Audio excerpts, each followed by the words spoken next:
Yeah, I have the intention to go about to start our event in short while. Please be seated.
Ladies and gentlemen, please rise to welcome the processions of our distinguished guests and our distinguished speaker, Yang Berbahagia Profesor Senior Dr. Wahyu Kuntjoro.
rise for the national anthem Lagu Negaraku and Wawasan Setia Warga UiTM.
Bersatu kita warga UiTM, kita bangsa perkasa, taat dan setiaku untuk negara, penuh semangat wajar.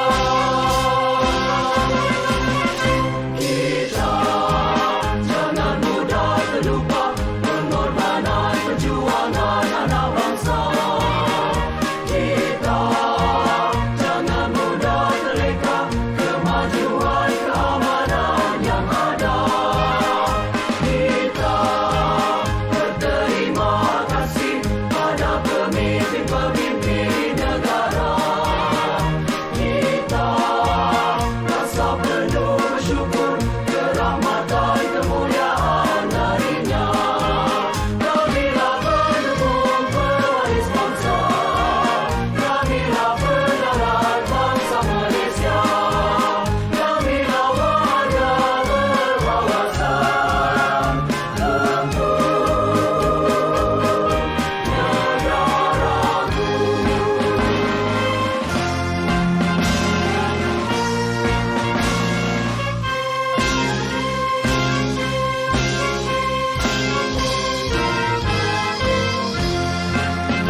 Duduk je walaupun dia nama tak ada.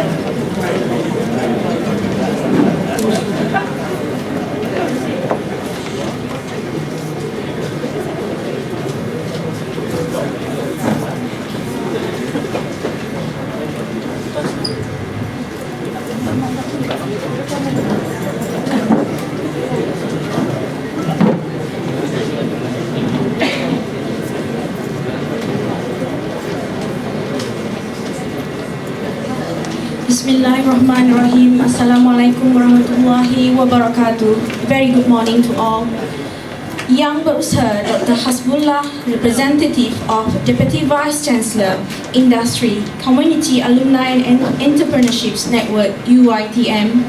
Yang berbahagia Profesor Insinyur Dr. Muhammad Azmi Ayub, Dean of Faculty of Mechanical Engineering UiTM. Yang berbahagia Brigadier General Insinyur Muhammad Razif A. Samad, Ketua Staf Markas Pemerintahan Bantuan Udara. Yang berusaha Kolonel Muhammad Azno Mat Ghazali, Director of Puspeka. Yang berusaha Lieutenant Colonel Samsuri Abu Bakar, Head of Aerodynamic Sections, Puspeka, Yang Berusaha Major and Senior Dr. Mat Fuad Shah, Haji Koslan, Flight Structure, Aerocraft and NDT, respected Deans and Deputy Deans, Professors, Lecturers, representatives from industries, students, ladies and gentlemen. My name is Nick Roslina. It is my pleasure to be your MC for today. On behalf of organizer, we wish to extend our warm welcome to the Professorial talk entitled Fatigue Life Monitoring of Fighter Airplanes by one of our own, Professor Wahyu Kuntjoro from the Faculty of Mechanical Engineering, University Technology Mara. Thank you for joining us today. Let us begin today's event with a doa recital. For that, may I call upon Tuan Haji Zulkifli Muhammad to recite the doa. Please welcome.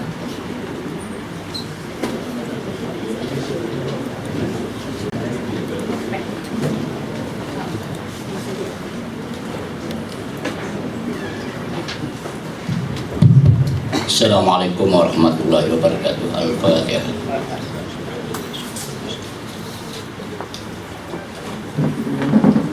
Ya kana Shiratal mustaqim shiratal A'udzu billahi minasyaitonir rajim. Bismillahirrahmanirrahim. Alhamdulillahirabbil alamin hamdan wa bi'ni'amihi wa bimajidah. Ya Rabbana lakal hamdu kama yanbaghi li jalali wajhika wa 'azimi sultanik. Allahumma shalli wa sallim ala sayyidina Muhammadin salatan tunjina bil afat wa taqdi lana biha jamil hajat wa tutahhiruna biha min jami'i sayyi'at wa tarfa'una biha indaka 'ala darajat wa tuballighuna aqsal ghayati min jamil khairat wa 'ala alihi wa sahbihi wa sallam tasliman katsiran bi rahmatika ya arhamar rahimin. Allahumma ighfir lana dzunubana wa liwalidayya warhamhuma kama rabbayana saghira wa li jami'il muslimina wal muslimat wal mu'minina wal mu'minat bi rahmatika ya arhamar rahimin. Ya Allah, ya Rahman, ya Rahim. Sesungguhnya pada pagi ini kami menadah tangan mensyahirkan atas kesyukuran iradah dan kudrat-Mu yang telah menentukan dan mengizinkan kami untuk berada di majlis pada hari yang berbahagia ini. Di dalam majlis yang amat penuh istimewa ini, yaitu majlis Professorial Talk bagi meraihkan Profesor Wahyu Kuntjoro. Semoga ianya mendapat kerahmatan dan keberkatan daripada-Mu ya Allah. Justru itu ya Allah, Engkau pimpinlah kami dengan petunjuk hidayah-Mu dan jadikanlah fakulti FKM ini dan UiTM terus maju untuk mendidik anak bangsa sehingga menjadikan UiTM ini dihormati dan disegani. Wahai Allah, Kau satukanlah hati-hati kami untuk bekerja dalam satu pasukan, melaksanakan tugas kami dengan penuh tanggungjawab dan amanah, dan jauhkan kami dari bebanan yang kami tidak mampu, dan permudahkan segala urusan kami yang susah dan payah, kerana memudahkan yang payah dan susah itu mudah bagimu ya Allah. Allahumma ya muhayyi ya aziz ya jabbar, Kau kurniakanlah kepada kami dengan hati yang terang dan dada yang lapang. Kau kurniakanlah kepada kami dengan cahaya keimanan, kesehatan tubuh badan dan akal fikiran, kemudahan di dalam segala urusan, dan kurniakan kami dengan kemanisan iman untuk hamba-hamba-Mu yang patuh kepada perintah Tuhan. Allahumma ya zal jalali wal ikram, berkatilah ya Allah, serta berikanlah kesehatan yang berpanjangan dan ketenangan kepada kami dan insan yang kami raihkan pada hari ini lantaran sumbangannya pada UiTM dan negara. Ya Allah, rahmatilah perhimpunan kami di dalam majlis pada pagi ini. Pertemuan dan perpisahan dengan penuh keberkatan, itulah lumrah kehidupan. Begitulah cabaran kehidupan, walaupun sukar untuk ditelan, namun kehidupan tetap diteruskan selagi hayat di kandung badan. Ya Allah, ya Zal Jalali wal Ikram, jadikanlah kami di kalangan hamba-hamba-Mu yang beriman dan bertakwa. Jauhkanlah kami ya Allah daripada melanggari perintah-Mu. Kurniakanlah kepada kami kesehatan yang berpanjangan, kesejahteraan yang sempurna, fikiran yang waras, bibir yang cergas, rezeki yang halal, zuriat dan generasi yang beriman, serta kurniakanlah kepada kami segala kebaikan dunia dan juga di akhirat. Rabbana zalamna anfusana wa illam taghfir lana wa tarhamna lanakuna minal khasirin.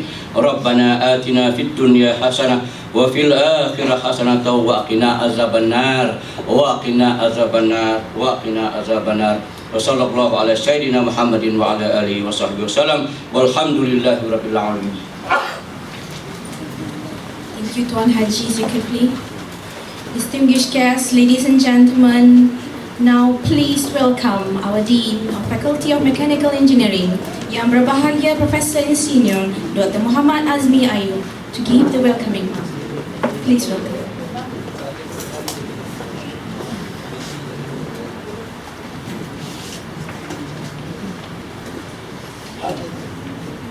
Bismillahirrahmanirrahim. Assalamualaikum warahmatullahi taala wabarakatuh. Salam sejahtera. Terima kasih Chairperson, Honorable VIP, Yang Berusaha Timbalan Dekan Penyelidikan dan Inovasi Prof. Dr. Muhammad Hussein Ismail, Yang Berusaha Prof. Samia Kasolong, Pengarah Professorial, Lieutenant Colonel Muhammad Aznul Muhammad Ghazali, Pengarah Puspeka, Lieutenant Colonel Muhammad Aznul Muhammad Ghazali, Pengarah Puspeka, Lieutenant Colonel Samsuri Abu Bakar, Ketua Bahagian Aerodinamik Puspeka, Major Engineer Dr. Muhammad Puan Shah Adi Roslan, Flight Struktur Pesawat dan NDT Puspeka, Heads of Departments, Professors, and all the audience, distinguished guests and ladies and gentlemen. First and foremost, and I forgot our renowned speaker today, Professor Talk, the Professorial Lecture, Professor Dr. Wahyu Kuntjoro.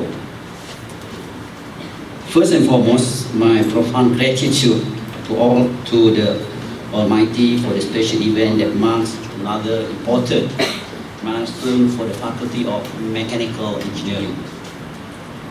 I would like to express my sincere appreciation to all of you here for taking time to attend today's professorial talk by our eminent speaker, Professor Engineer Dr. Wahyu Kuntjoro, entitled, is on the screen at the back. The title is Static Life Monitoring of Fighter Airplanes. I would like also to take this opportunity to express my gratitude to all the staff committee who for their hard work in arranging this event.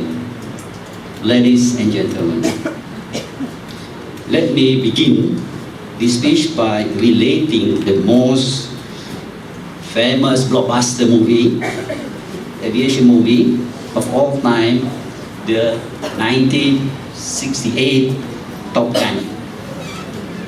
The movie portrayed the thrill and excitement of flying fighter jet with load of actions.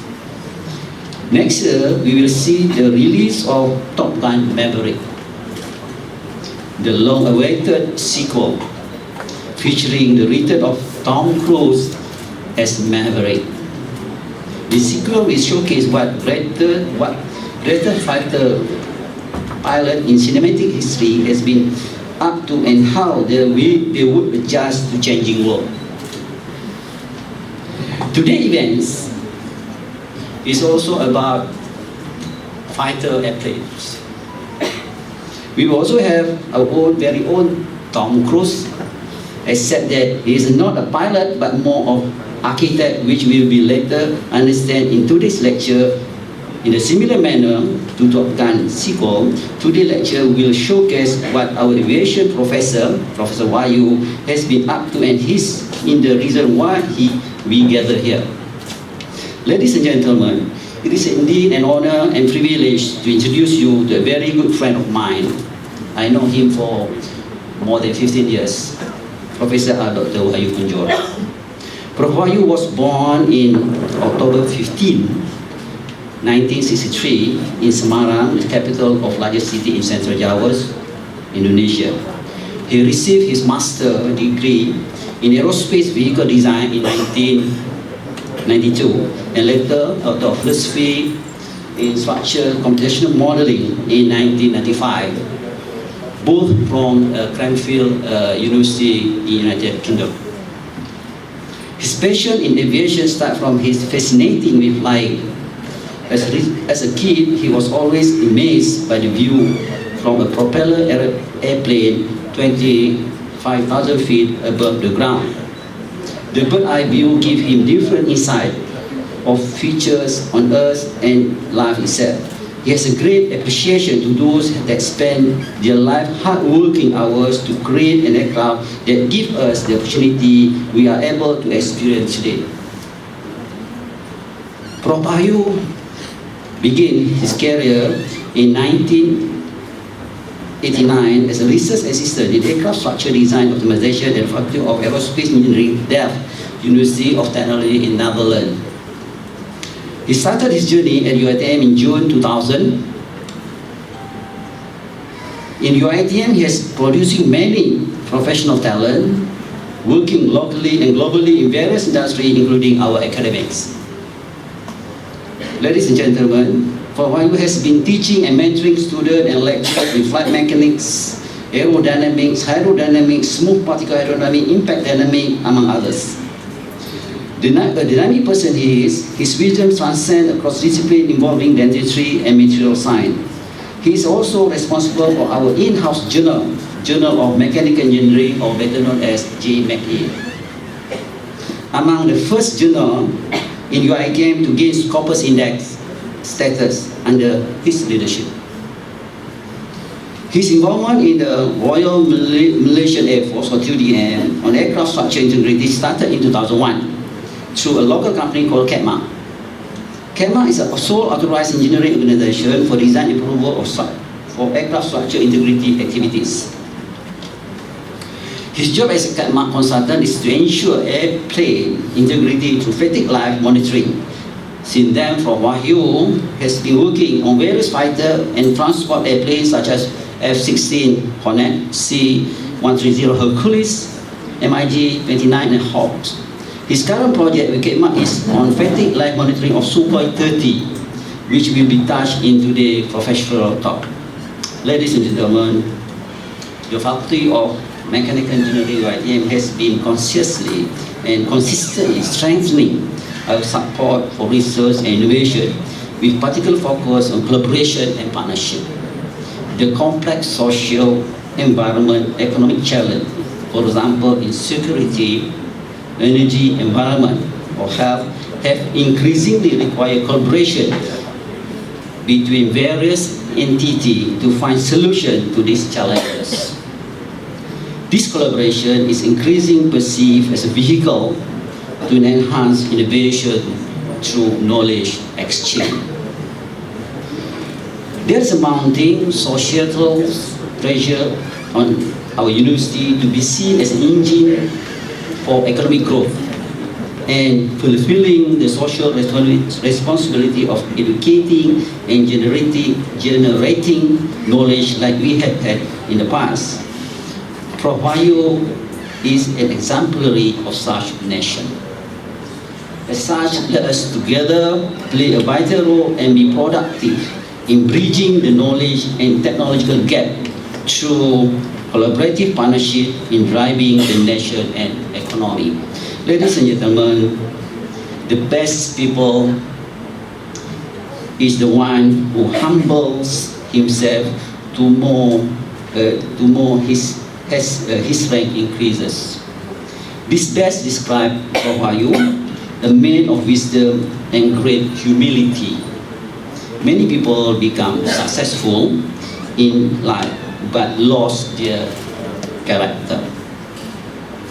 As the saying goes, success is not what you get, but who you become as a person. Prof. Wahyu is the kind of person who selflessly serve the university and make a difference to the life of many.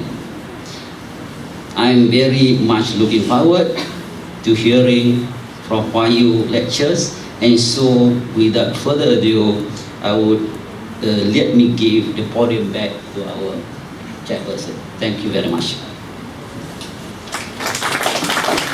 Thank you, everyone. That was me, the top dance stories. Right, distinguished guests, ladies and gentlemen, before we proceed to our main event today, let us enjoy this short video montage to share some of the memorable events in Professor Wahyu's life.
Profesor Wahyu juga adalah supervisor saya untuk saya punya PhD. Alhamdulillah semasa sepanjang membuat PhD itu banyak sangat pertolongan dan nasihat-nasihat daripada Prof. Okay. Kita mungkin ada pengetahuan, kita mungkin ada usaha, tapi sebagai pelajar, orang muda, kita kurang wisdom. Jadi Prof Wahyu banyak bagi wisdom dia, okay, dalam menentukan hala tuju penyelidikan PhD saya, dan Alhamdulillah saya dapat menyelesaikan kerja PhD saya dalam masa yang cepat. Alhamdulillah. Saya telah pun mengenali Prof Wahyu ini lebih daripada 15 tahun. Dan sepanjang saya mengenali beliau, saya dapati beliau ni banyak mempunyai sifat-sifat yang positif, seperti sentiasa ceria, sentiasa sedia membantu rakan-rakan sekerja, sentiasa bersedia untuk sharing ilmu di dalam bidang kepakaran beliau. Jadi saya nampak Prof Wahyu ini amat knowledgeable orangnya, dan beliau juga amat suka menulis, bukan saja menulis jurnal-jurnal yang berprestige, tetapi beliau juga menulis buku. Jadi saya rasa ini adalah kelebihan yang ada pada Prof Wahyu. Jadi dengan adanya Professorial Talk ini, saya fikir dia dapat lagi membangunkan kesejanaan di dalam Fakulti Profesorial Mechanical ataupun FKM. Alright, ladies and gentlemen, without further ado, please join me in welcoming our Tom Cruise, our beloved yang berbahagia Professor and Senior Dr. Wahyu Kuntjoro, to deliver his speech. Please welcome.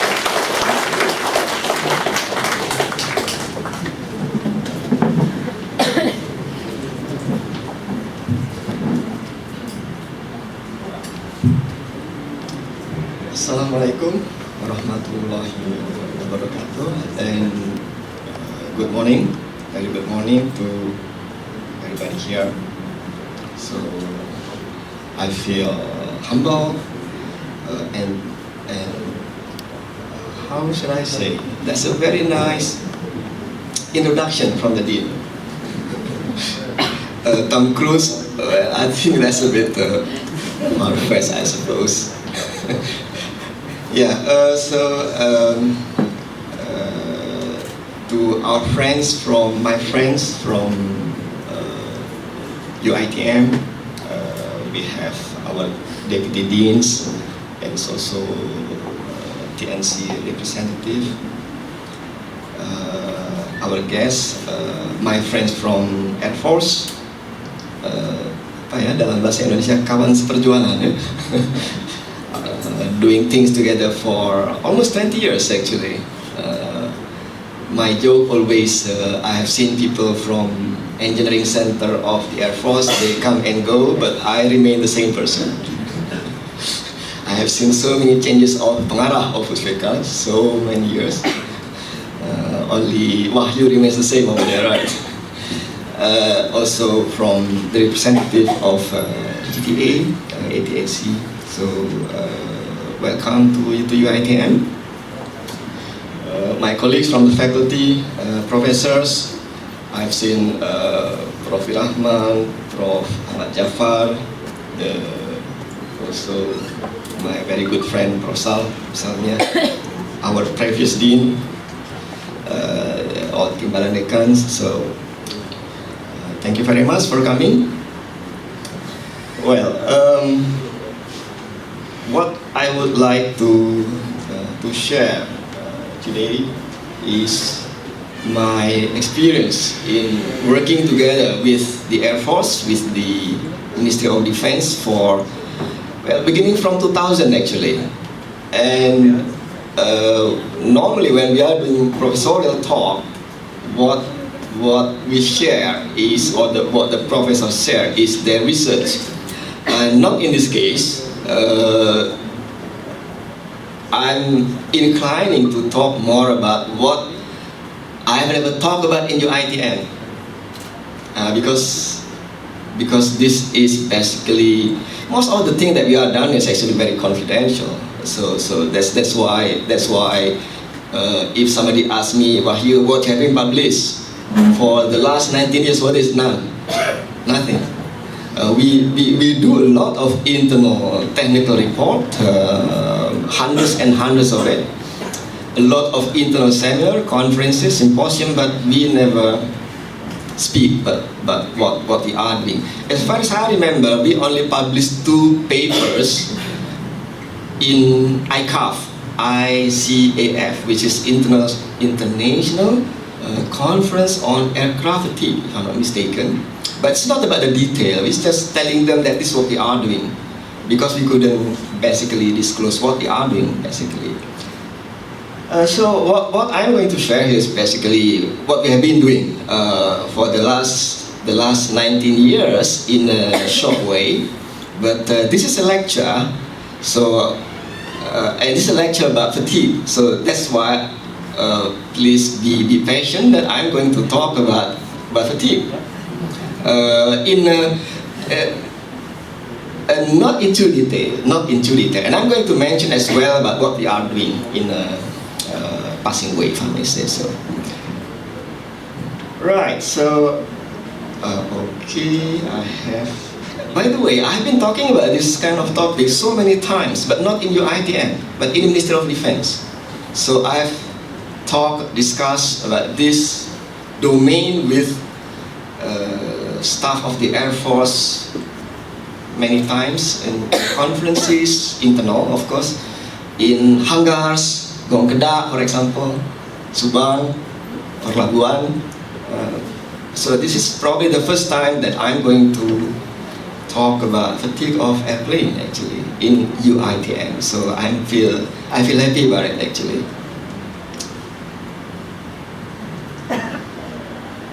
Let me try to understand what we are. Okay, so that's the background. When we start this project in 2001, at that time the Pengarah Puspeka was Colonel Ibrahim. At the moment, I think it's the Dato General Ibrahim, the CEO of Aerot. The person in charge at that time, let me try to remember, Lieutenant Colonel Razali. Now he is the Dato General Razali. So you see here the progression. The person in charge now is Colonel Samsuri, which is with us here. Okay, so we start in 2001 with the airplane on the up left, which is F-18 Hornet. When we bought this airplane, that comes with the airplane is the set of fatigue analysis. By doing that, then we understand the life of this airplane.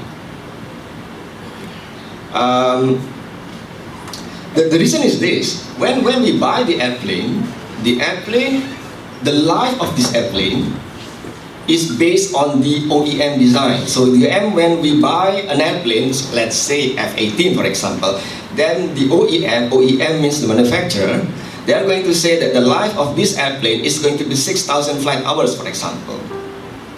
This number, 6,000 flight hours, is based on their design.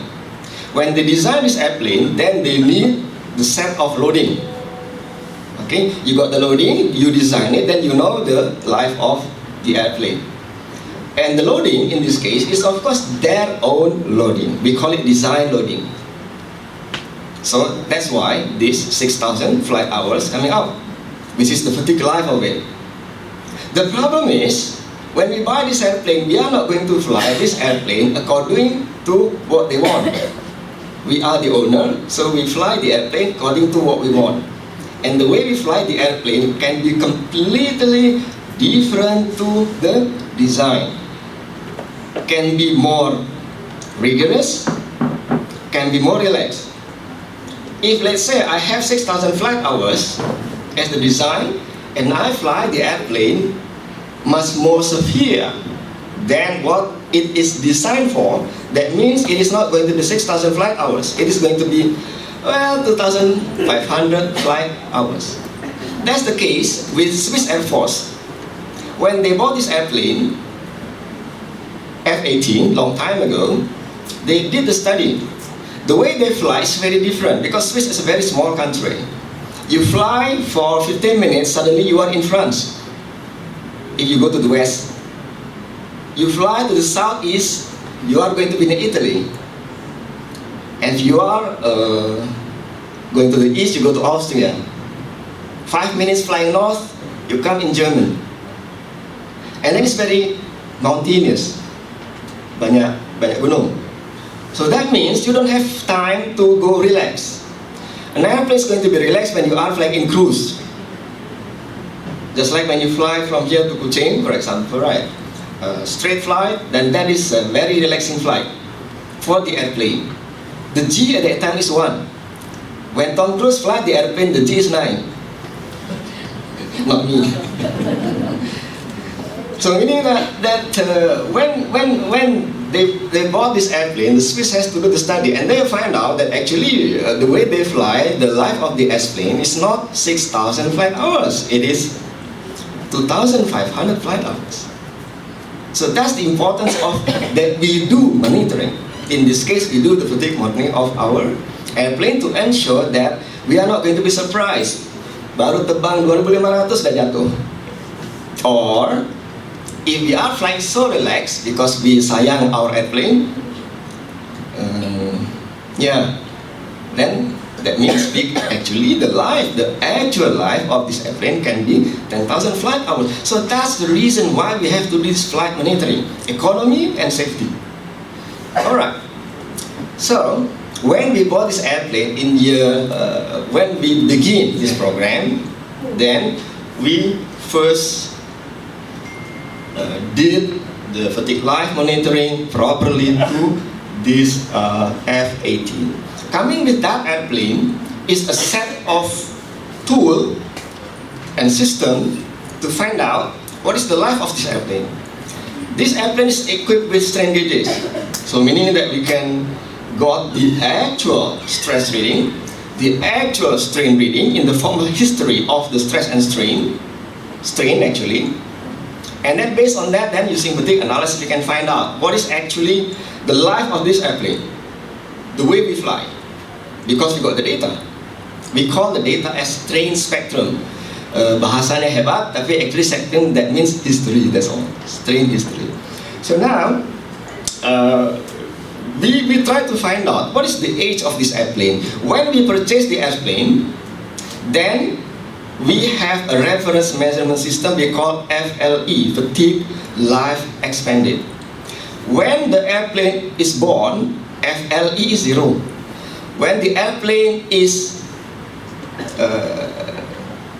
going to die, the FLE is 1. So by doing this analysis, we can find out if FLE is 0.5, that means we are 50% of the life. When FLE we measure it is 0.1, that means it is only 10% of the life. We still have 90% of it. What does it mean? It means that when you are at 90%, then be careful, be gentle with the airplane. You might want to do rotation in your squadron, so that means that we can be more effective and safe the way we fly. So that's the idea. So what we did with this airplane was, if I'm not mistaken, because this is 18 years ago, the software called SAFE, S-A-F-E, correct me if I was wrong. So meaning that we look at the software, we try to dig in, we operate the software, and then rewrite the software in different language and make a proper user interface. So that's what we did. And then at the same time, we're also doing the fatigue monitoring of the airplane. So that's the first airplane. The second airplane we did after that, after we feel more comfortable with what we are doing, then we went to Hawk airplane, British Aerospace Hawk. The first one, F-18 American airplane. The second one, Hawk, British Aerospace, meaning from UK. What's the difference between F-18 and Hawk? In F-18, you can get directly the strain history, not in Hawk, because Hawk was not installed with strain gauges. So meaning, what we can measure from Hawk is based on the accelerometer. Because Hawk is installed with accelerometer, meaning we can measure the acceleration spectrum, acceleration history, or G history. And then from G history, we use empirical equations so that we can find the fatigue index of this airplane. So that is how. And of course, you understand when we are doing this kind of thing, then we are going to deal with so many kind of data, good data, bad data, no data, that kind of thing, right? Once we are happy with this both, then okay, can we now do this kind of thing to Russian airplane? That's why we touch MiG-29, the left bottom airplane. So the left, right? MiG-29. This is Russian airplane. Russian, they have a completely different way of doing things. They don't do this kind of thing. All right? They don't do this kind of thing. So anyway, we did it for MiG-29. Again, MiG-29, it doesn't have strain gauges, so meaning that we have to rely on the acceleration history of this airplane. And then we did exactly the same methodology and approach of fatigue analysis from F-18 to MiG-29. And then, probably 5 years ago or so, then we begin to talk about what we could do with Sukhoi. So that's what we are doing at the moment, that we are doing fatigue monitoring of Sukhoi. How we are doing that, I'll touch a bit later. So that's the background. So this is the first time I talk about this history in UITM.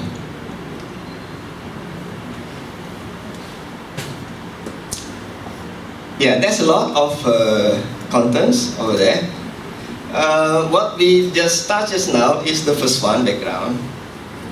Okay, and then the second from the bottom, the fatigue monitoring. That's where I would like to share about how we do this.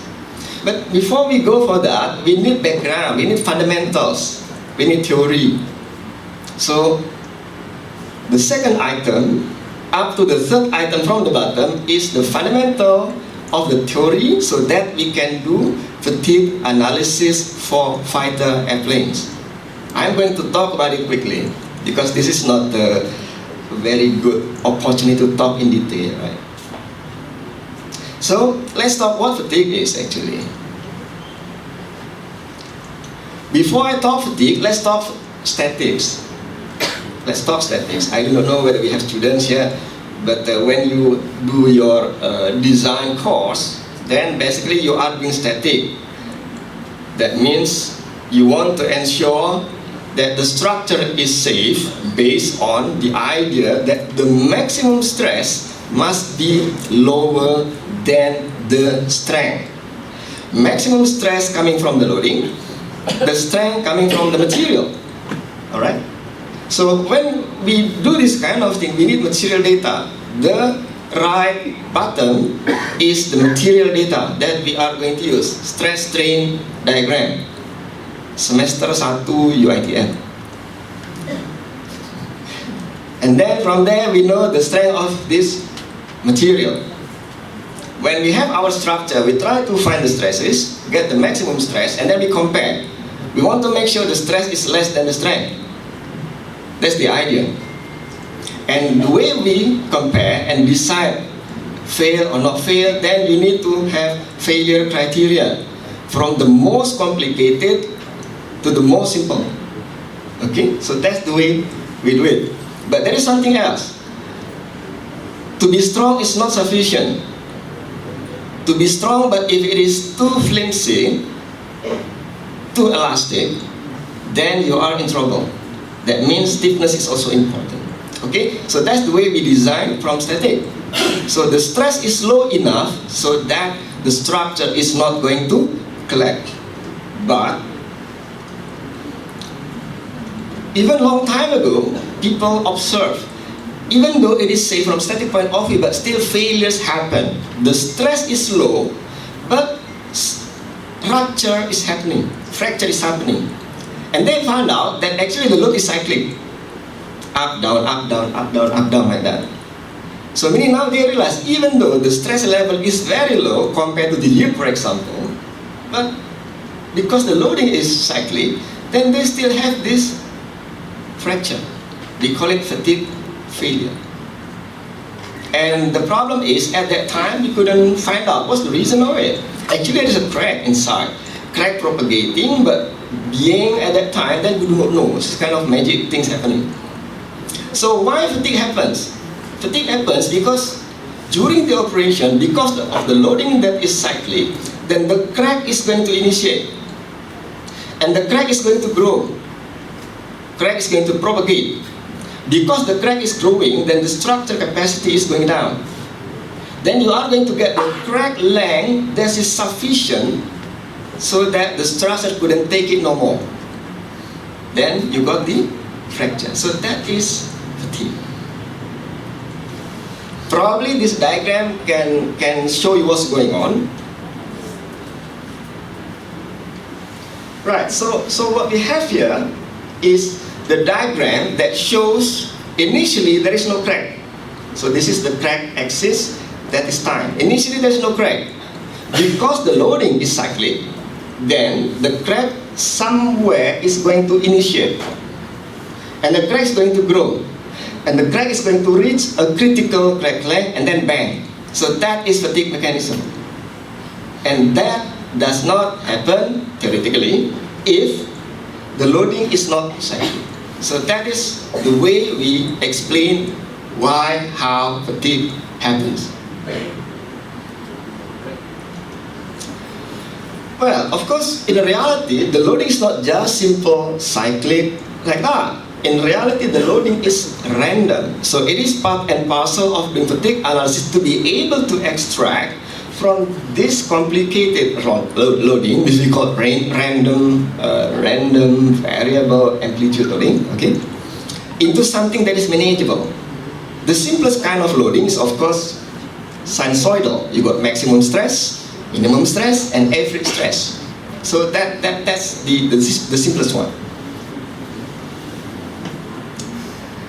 Right, so when we are doing static analysis, we are talking about the diagram on the left, stress strain diagram. When we are doing fatigue analysis, we are talking fatigue diagram. We call it SN diagram, stress life diagram. The vertical axis is the amplitude of the stress. The horizontal axis is the time. In this case, more like number of cycle to failure. So anybody doing design, semester 5 is it? Then they should have seen this. So let's say I got a stress over there. Then very simple, then the life is going to be, you go to the right and then go down, then that's the life to failure. So that is SN diagram. Okay? There is a magic number, we call it endurance stress. Below this stress, then we can say theoretically that the life of this structure is unlimited, infinite life.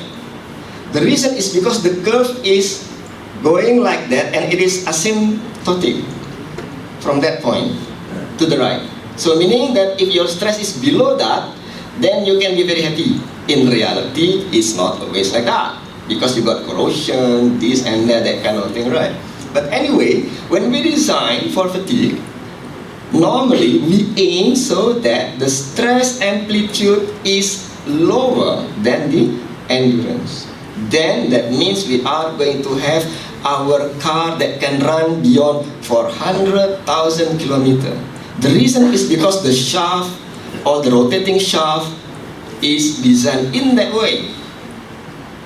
The stress level is less than the endurance. So that is a kind of design approach for fatigue which we call high cycle fatigue. High cycle fatigue, that means the fatigue life is high.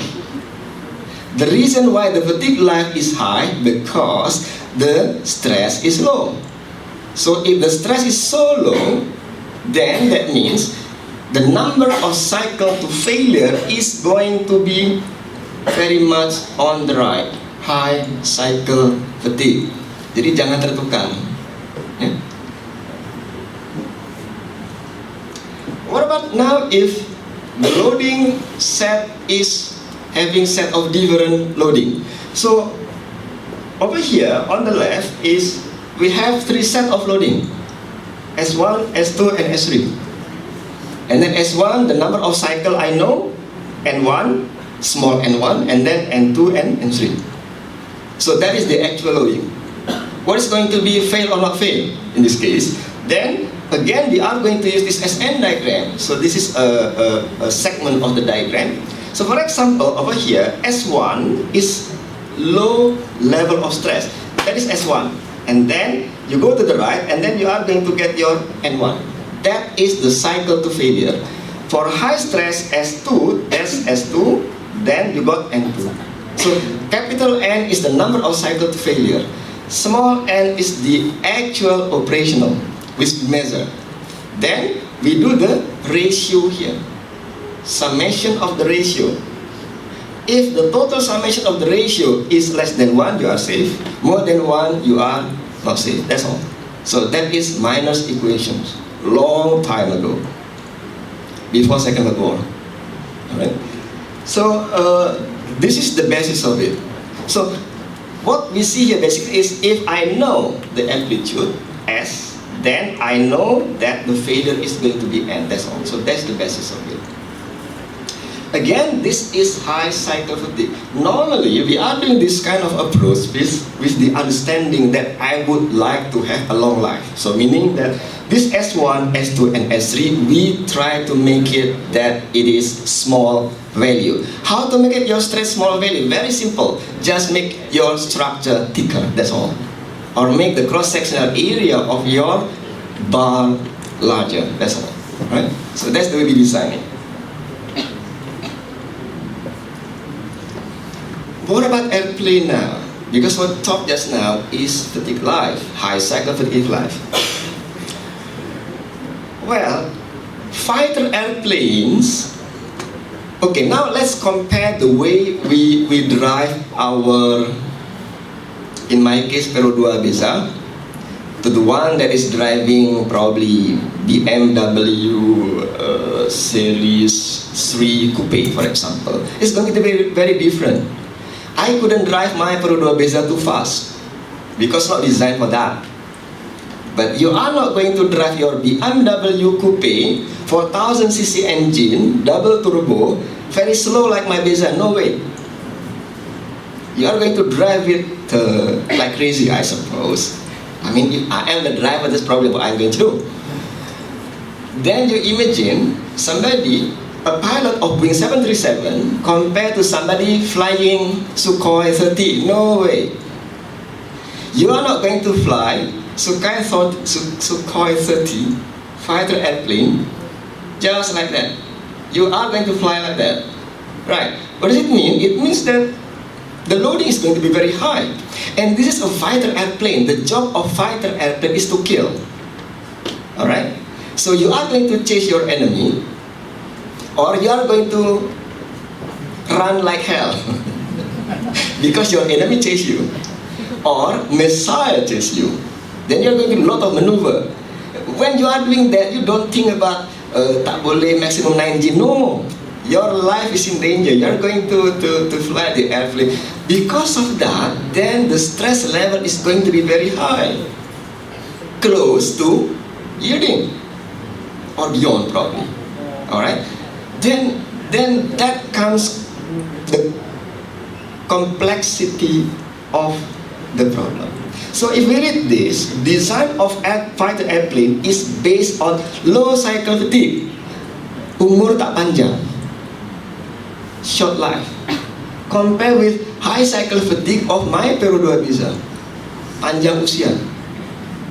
Okay, panjang usia. Now, low cycle fatigue for this airplane allows higher stress level. The thing is, when the stress level is high, as we learn mechanical engineering, then plasticity comes into play, and engineers, they hate plasticity. Probably because mathematically it is more complicated, for example, right? But that's the case. That's the case. So meaning that we cannot run away from plasticity. And remember, the loading is cyclic. So we are talking plasticity in cyclic loading. Alright? So let's compare this fighter airplane to transport airplane. I think by now you realize that we understand that transport airplane is so gentle, and transport airplane is not designed in line according to what we discussed just now. Transport airplane is designed based on the so-called damage tolerance. So meaning, if you build your own manufacturing company and you design your transport airplane based on your fatigue design you learned in undergraduate, no way you can sell it. It's not going to be certified by CAM. Yeah? It has to be designed based on damage tolerance. What does it mean? It means that we tolerate the crack as long as the crack is safe. Okay? So what is the so-called safe crack? The crack is safe as long as it does not reach critical crack length. And we have to understand that the crack, of course, is growing, but it is very slow. Why it is very slow? Because transport airplane mostly is flying in cruise. When you are flying in cruise, that means your stress level is probably only 20% of your strength of material. That means very slow. Then the crack is going to grow slowly. Then we believe we do that kind of safeguard from that situation. Slow crack growth. Then because of that, then we tolerate the crack. But we have to do inspection to ensure that the crack is not going to reach the critical crack length. Before the crack is reaching that stage, we have to be able to capture it. Inspection.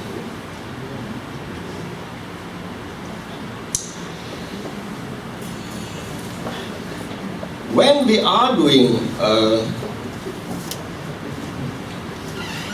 fatigue analysis, we need to revert to regulations. There are two most important regulations, or three probably, but what I'm going to show is two. Number one is FAR.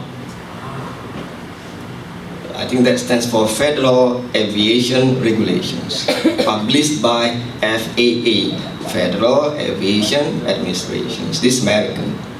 So meaning that when we do an airplane, manufacture airplane, we want to sell it to US, make sure that it will fulfill this requirement. So this is FAR 25.571, that is regulation pertaining to fatigue. We are talking transport airplane here. And then this clause 571 is being supplemented by what we call as advisory circular. Banyak.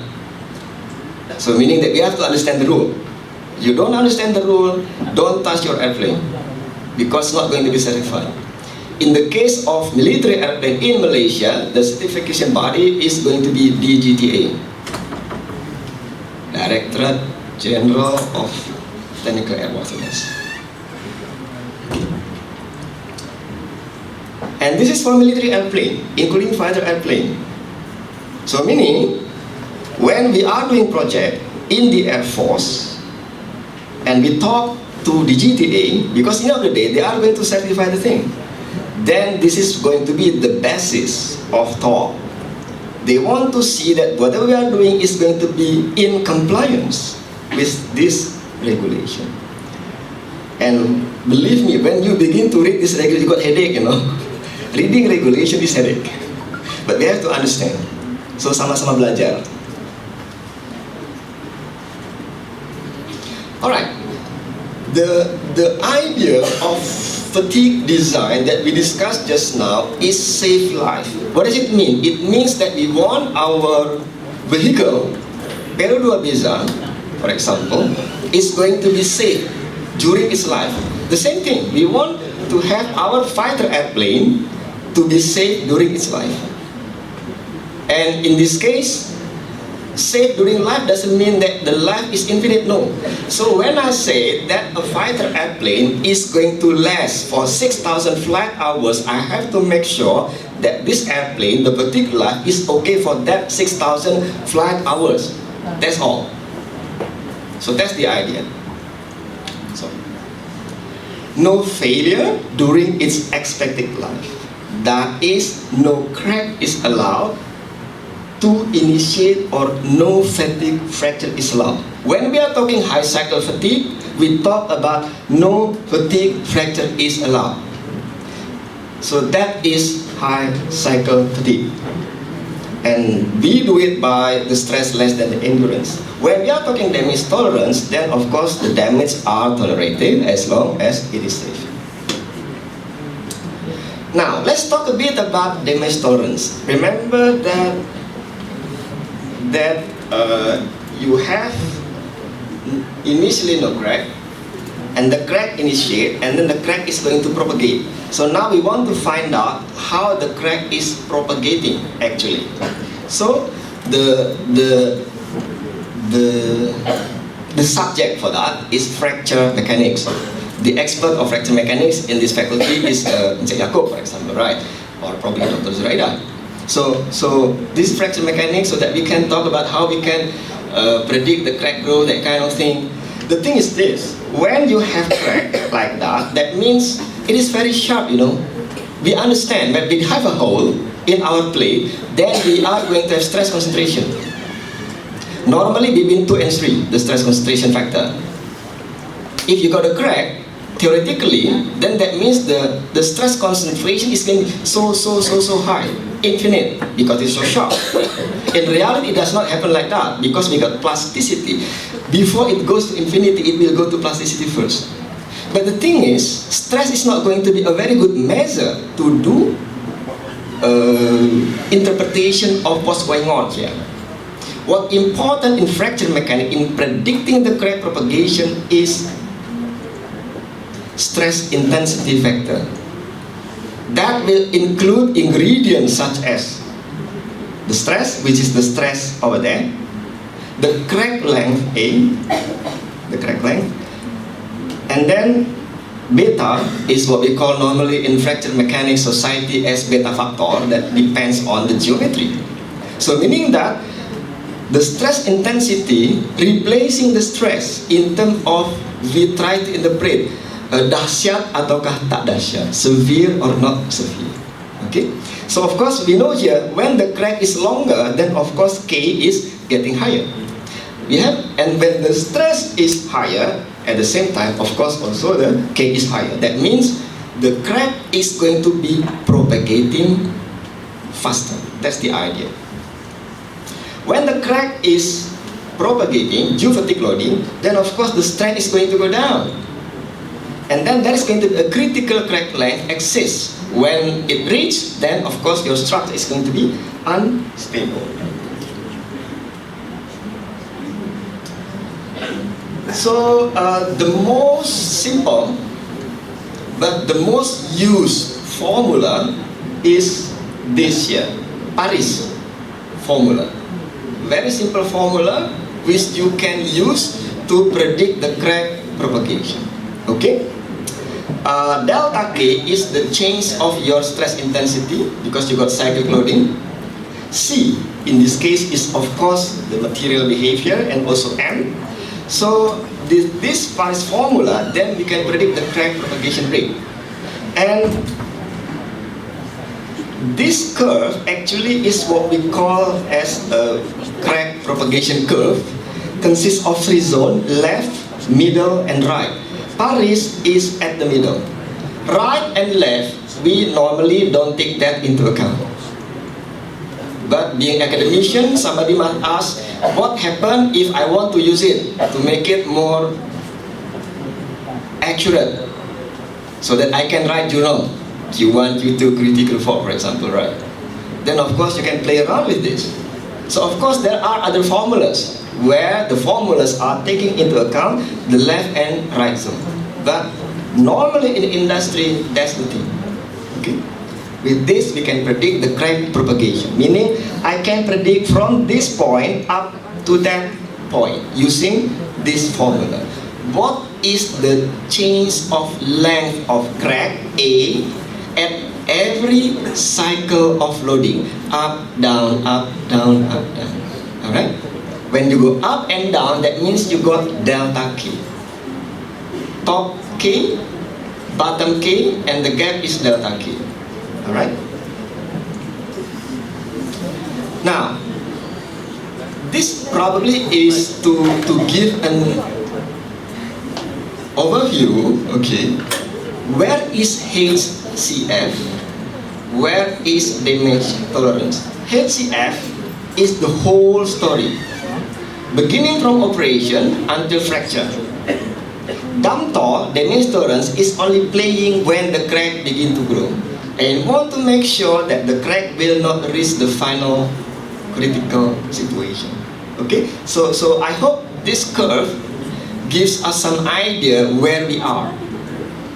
Now let's talk about fighter again. What we have here is high cycle fatigue versus low cycle fatigue. Okay, high cycle fatigue is the one that we discussed before. Now let's go to low cycle fatigue, which is more complicated than high cycle fatigue. So when high cycle fatigue, we do it in that way, then the loading is low, and then that means the stress is low. Because of the stress is low, loading is low, then we have high number of cycles to fail. That's the reason why we call it high cycle fatigue. And the failure is in the form of fracture, the structure break. Low cycle fatigue, the load is high, very high. Because of that, high stresses. And because of that, then the number of cycles to failure is going to be low. So LCF, low cycle fatigue, yang rendah, the low thing bukan the loading, the life that is low because of high loading. So please jangan tertukar. And then the failure is not in the form of fracture, but in the form of crack initiation. So this is LCF, and the crack initiate, you fail. The crack is of course going to grow. What's the reason? Because the loading is so high, then when the crack initiates, being the loading is so high, the crack is going to grow very fast. We don't want that to happen. So that's why crack initiate, stop. That's it. The life has been achieved. So probably this is going to be able to give us an idea. When we play with HCF, high cycle fatigue, that means the loading is low, 20%, 25% of the ultimate. When the loading is close to ultimate, of course we are talking static failure. And in between is going to be our LCF. This is where we are talking about plasticity. Okay. So now let's talk about plastic behavior and cyclic loading. So meaning we are talking the properties of material, but based on cyclic loading. So this is coming from a very biasa textbook, the one that we use in our undergraduate, Sigley and Miske, 1989. That's the one that I have. So you are going to be able to find this. Normally it's going to be used for mechanical engineering design. So if we look at this here, we got three curves. At the bottom is tensile curve, static. Monotonic loading, meaning static. At the middle is cyclic loading. So actually, the curve at the middle, we got it based on static loading. And the curve at the top is all the same. The difference is at the middle is tensile dominant, at the top is compression dominant. And this is the same story for the other type of material. Okay, just to show the comparison between ordinary, if I may say so, static, monotonic stress strain diagram and cyclic. They look similar, but they are not the same. When we are talking about fatigue analysis, LCF, you cannot use stress strain diagram which is engineering stress strain. We have to use true, the one that we don't like. So that's the true one. This is engineering one. Okay? So we can construct the true stress strain diagram through this equation by doing some investigation first. Okay? Then we can have this equation, which is going to be handy. Remember, this is monotonic, true stress strain diagram, static diagram. The true diagram, stress strain diagram. Now let's see what is happening actually when we are doing cyclic loading. So let's say that we are talking strain here. So you increase the strain up to the maximum, you go down to the bottom and increase the strain up to the maximum, and so forth and so forth and so forth. So let's say I do this from 0 to the point here. This is what happened in terms of stress strain diagram. It goes to that point. And then you reduce from here going down. So from here it will go like that. So you stop there, see? And then you go up again, and then you go there again. That is what we call as hysteresis diagram. Normally we don't like it. But when you go to fatigue, well, terpaksa, right? We have to go through it. So that means that it is as if I do up, down, up, down, up, down at the same amplitude, then you expect you go there, and then it goes like that. It does not happen like that. It happens like this. So this material behavior is funny, you know. So meaning that it will not have a constant envelope even at the same loading. The envelope is going to change like this. Then we begin to wonder, yang mana yang kita guna? Then we have to do this cyclic loading up to the point where it is stabilizing, meaning the curve does not change. Alright? So in this case here, for this material, probably after 500 cycles. Probably. For this here, we can read it. I can't read it, it's too small. Okay? So you have cyclic hardening kind of material, cyclic softening, and mixed mode. So what does it mean? It means that if I want to draw this, then I have to do it quite some time and make sure I got the stabilized curve before it breaks. Otherwise, then it change. You start from all over again. All right? Why do you want to do this? Because you want to draw this.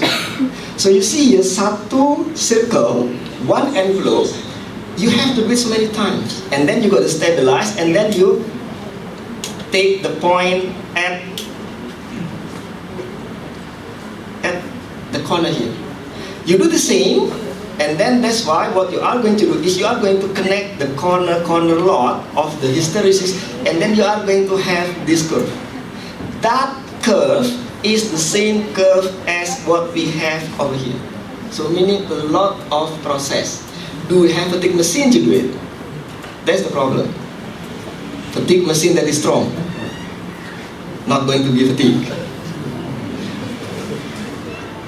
So you see here that we need this diagram, right? And then this cyclic stress strain diagram can be written in that formula. So you see here, this formula is similar to the monotonic diagram.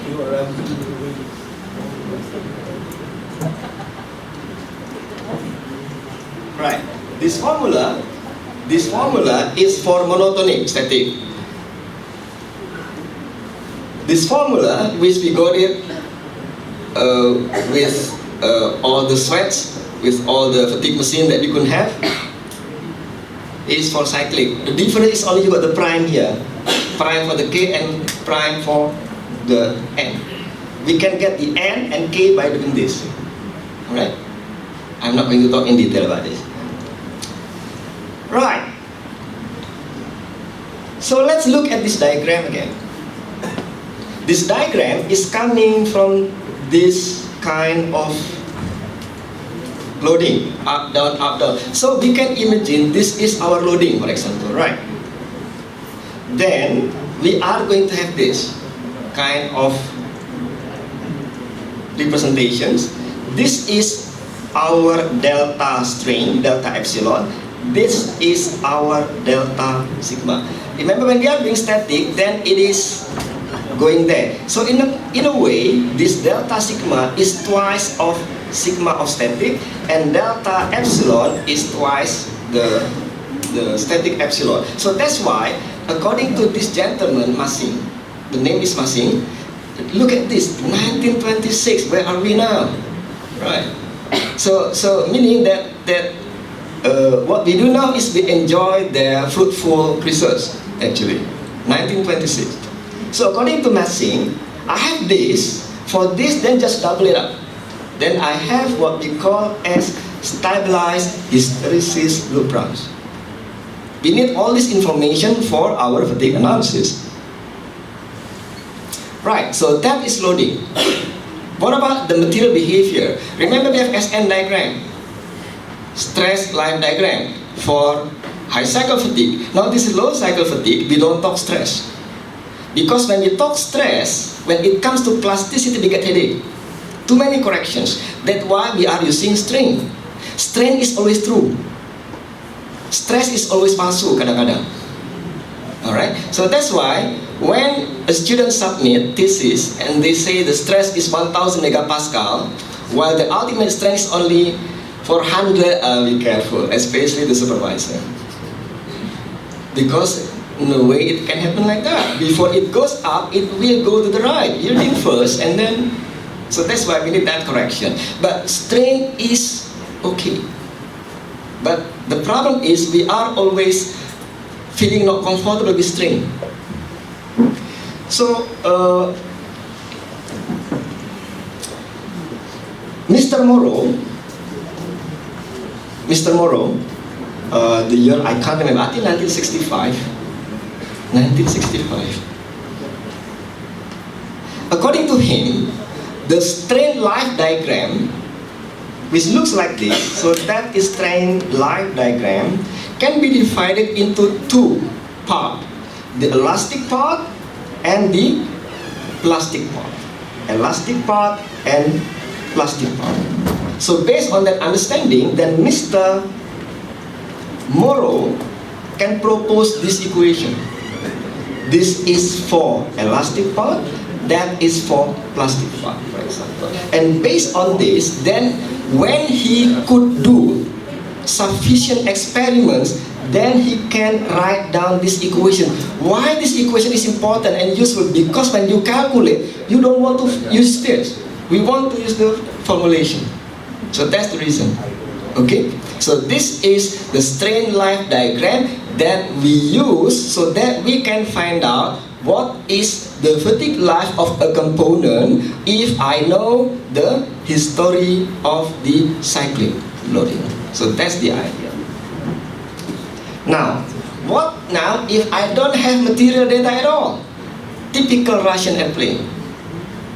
When you are doing Western airplane, then the compendium of the material data, you might get it at, I can't remember the name, MP, I think somebody from the Air Force was better than this, MPPDL. So, but you have to buy the book, you know. It's very thick, a lot of volumes, and then you can find Western material. Okay. Then you can have this. But if you don't have any data at all, like you see when we have Russian airplane, they don't disclose this kind of thing. Then we have to do it ourselves. Okay? So meaning now that we might have to use this kind of approximation or empirical formula from Baumer-Seeger, for example, or from Manson again, and then from modified Manson diagram, based on this kind of equation. You see here, now I have all the number filled in. Meaning that what I need is sigma B and E. Sigma B is yielding. E is modulus of elasticity. So that means, if I know the loading, I can find the life. So that's the idea. So for anybody thinking of doing postgrad on this, Please open the journals related to this. Right. Now, what we discussed just now is without notches. What happens now if I have disturbance, notches, lubang, holes, that kind of thing, delay, that kind of thing? Then, luckily, this gentleman in 1962, Mr. Neuber, I don't know if it's Neuber or Neuber, formulate. If you have a hole, then of course, somewhere here you are going to have your stress and strain, but at the edge you are going to have not stress and strain, okay? Over here I call it S and E, over here I call it sigma and epsilon, alright? Then sigma divided by S, sigma divided by S basically is a stress concentration factor. Epsilon divided by E, epsilon here, strain, divided by strain here is of course strain concentration. So according to this gentleman, Mr. Neuber, K sigma multiplied by K epsilon, he called it KT squared, constant. So that's the key in 1962. So because of that, Mr. Neuber can formulate these equations that the actual stress multiplied by the actual strain is equal to the stress far away multiplied by the strain far away multiplied by KT squared. That's the magic. Believe it or not. And then for cyclic load, senang saja, then you are going to have that formulation. So what does it mean? It means that when you have notches, then you need to take this into account. So how am I going to calculate the stress when I got notches and it is cyclic? Then there is no other way. You have to take into account Neuber and also these equations. This is the cyclic stress strain behavior. This is hysteresis. So meaning you have to combine this, and this, doing iteration forward just to get the stress. So very tedious. Mean stress effect is also there, because what we talked about just now is the mean stress is zero. But now if the mean stress not zero, then you might have to revert to different equation. The second equation is particularly special because this is the equation that was being used for F18. So for F18, coming from America, the way we conduct the fatigue analysis is involving Smith-Watson-Topper equation, involving Neuber equations, involving all the ingredients that we have just discussed just now. So in a sense, that is fatigue life analysis. Then we can go to this. So basically, the way we apply our fundamental knowledge just now is through this diagram. You get the load, okay, by doing measurement, whatever it is. G historica, stress historica, strain history. Then make sure finally you can transform whatever data that you have into strain history. Then you are trying to do the actual cyclic stress to analyze your fatigue by combining Neuber and these two equations. And then you are going to have your stress or strain, actual. And then, believe me, this data is huge. Can you imagine if we are going to find out what is the life of Sukhoi after 10 years of operation? And it flies every day, let's say. Every flying half an hour. And every second you might get 50 data. Because the sampling frequency of your flight data recorder. Then it is huge. That means you need to do cutting here, cutting there. Otherwise, then it is too overwhelming for the computer to do. There are so many techniques. The simplest one is just logic. And then you can do other kind of technique. Basically to make it simpler, if I may say so. And then after that, you do the fatigue life analysis using Smith, Watson, Topper, for example. And then after that, use your minus rule, and then you can finally decide what is actually the size of our fatigue. So basically, when we do our fatigue life analysis, this is the core of it. And in fact, this is the one that is being used by American when they design F-18. Why we know? Because we open their software. The software is called SAFE, S-A-F-E. We open the software. Luckily, the software is not protected, written in Fortran language, which I love so much. Probably not many of you.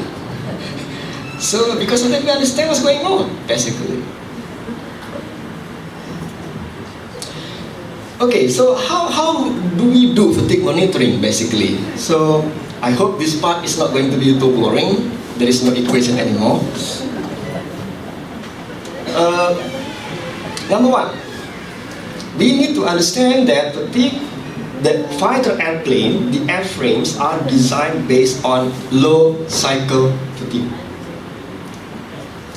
When we buy the airplane, the life of the airplane is designed based on design load spectrum according to OEM.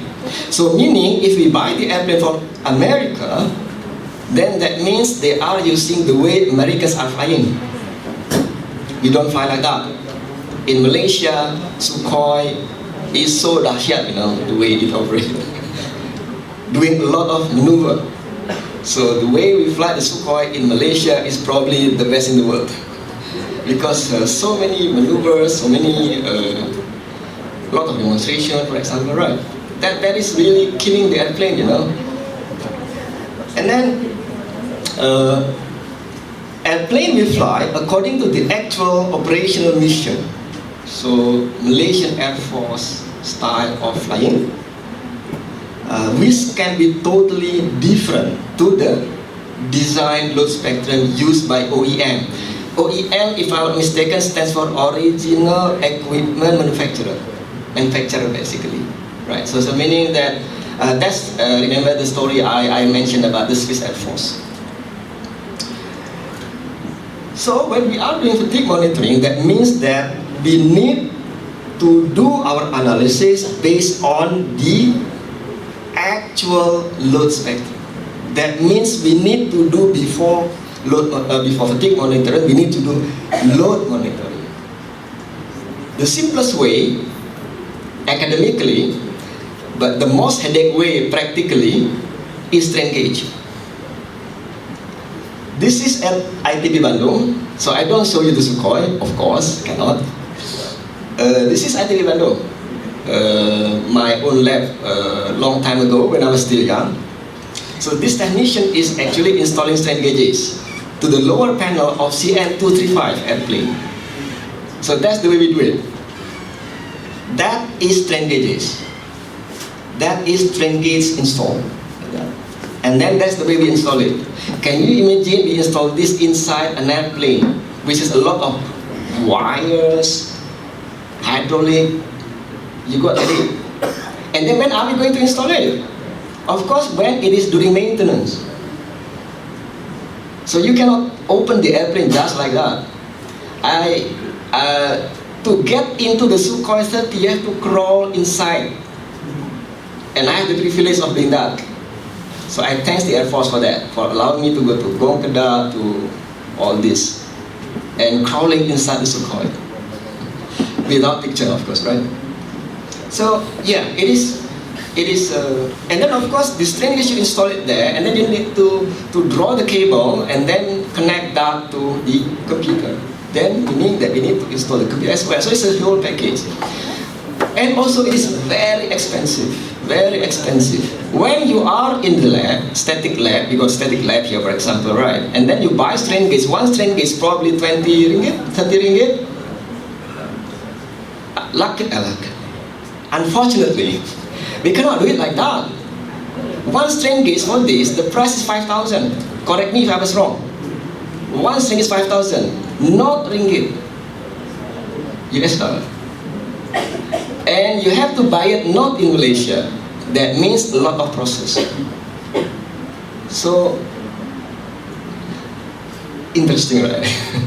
Anyway, I can tell you a story. One bolt, high strength, aerospace standard, high strength bolt, 1 inch size, the price, I'm talking about 30 years ago, sorry, 25 years ago, when I was still in the aircraft industry, $400.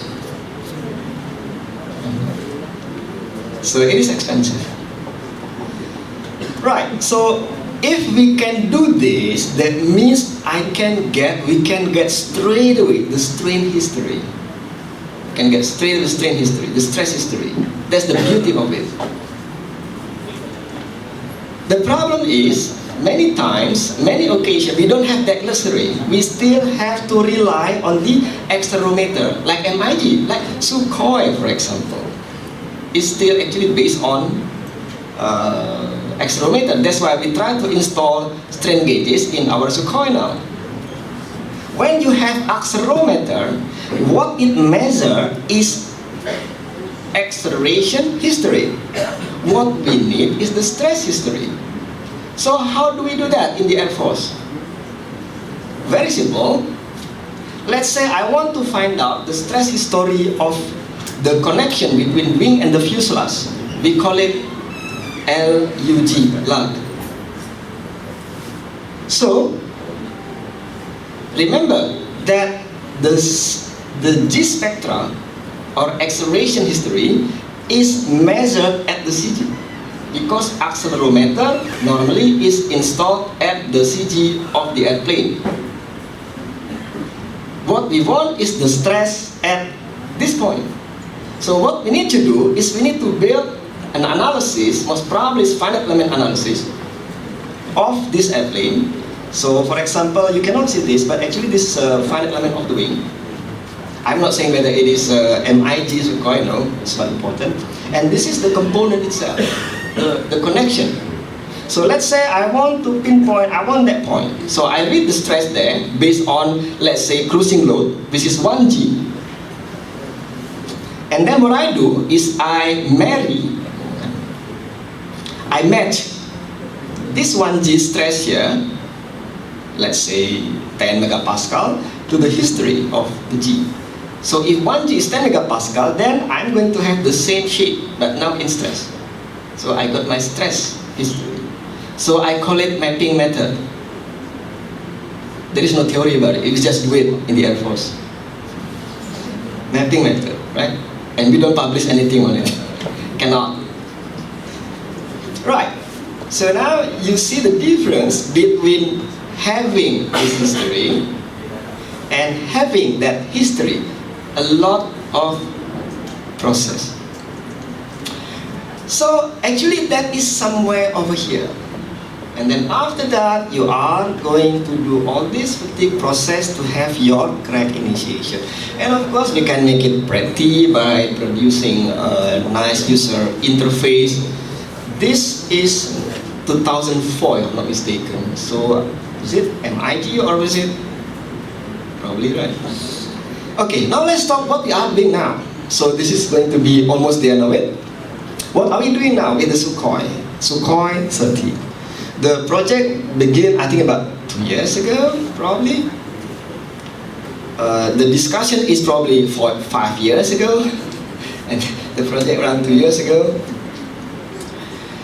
Okay, we want to do fatigue life monitoring of this airplane according to Western style analysis. That's what we are going to do, basically. So, you need the loading. We need the loading, and of course, what we have is accelerometer.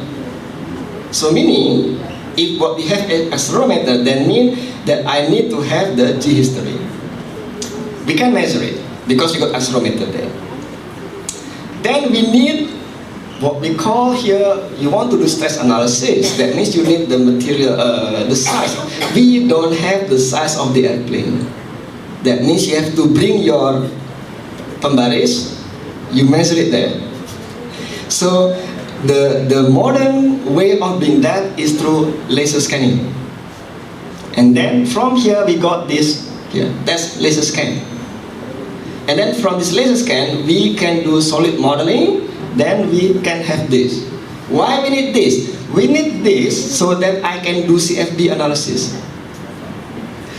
We need this solid model because I need to do finite element analysis. We need all these components here because I want to do detailed analysis. Alright? So that is CFD, for example. I can assure you the pain in doing this.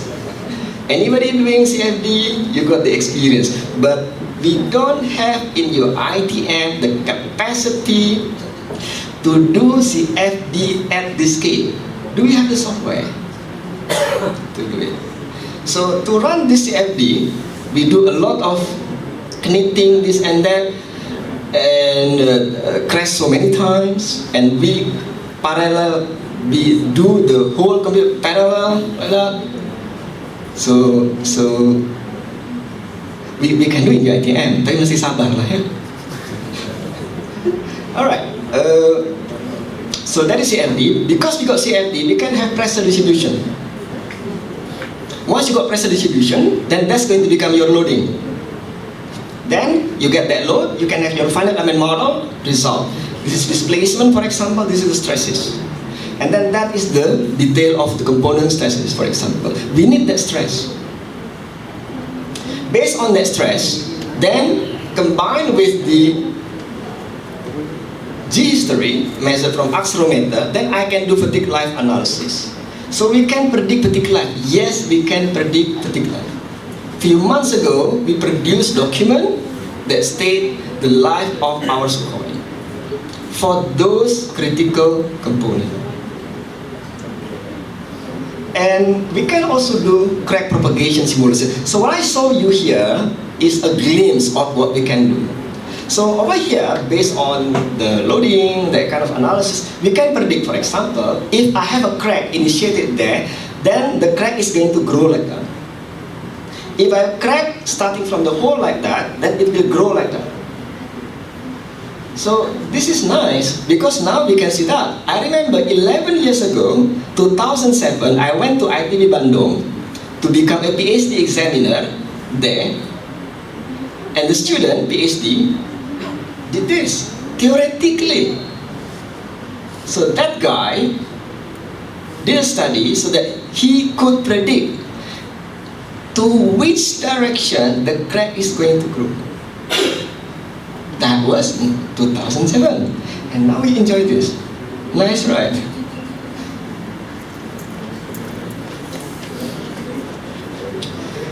Right, of course, all this depends also to corrosion. For your information, we have PhD student from the Air Force doing PhD, supervised by Dr. Nick, Rosalind, and me, doing corrosion effect to fatigue, for example.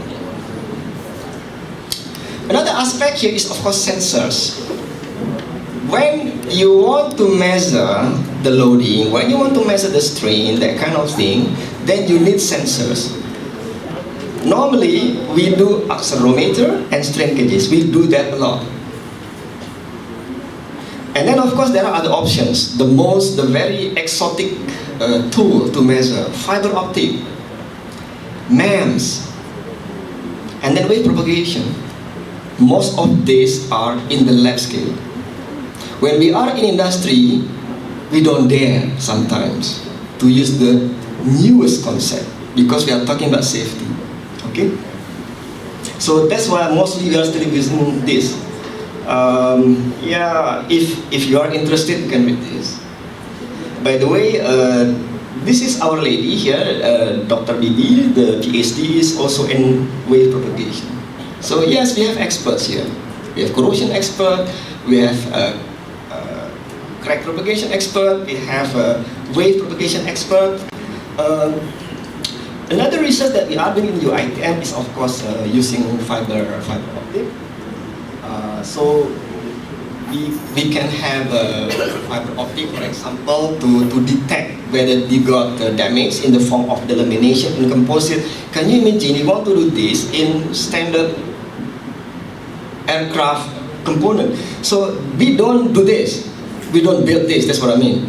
It is Malaysian Airlines manufactured this for us, using their autoclave, using their equipment.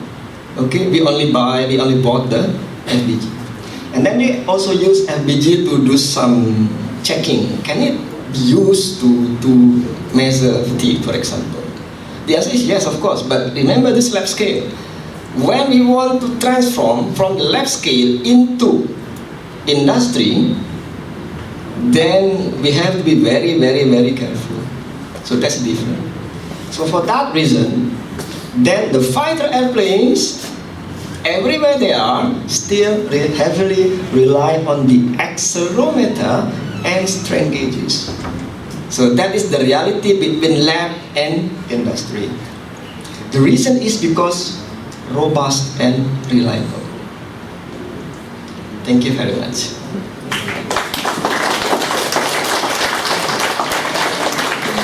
Thank you for your please remain on stage. Can I call upon our Dean, Professor Muhammad Azmi Ayu, accompanied by Professor Salmian Kasulan to the stage to present our memento to our distinguished speaker today, Professor Wahyu Kuntjoro.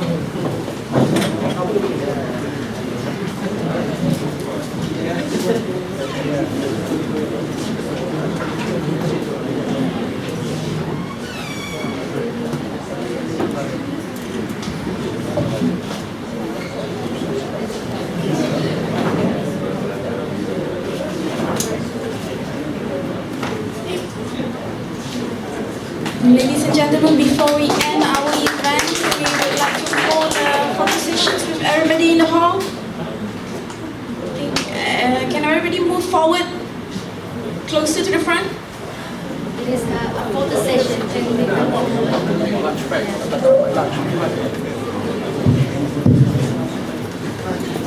Yes.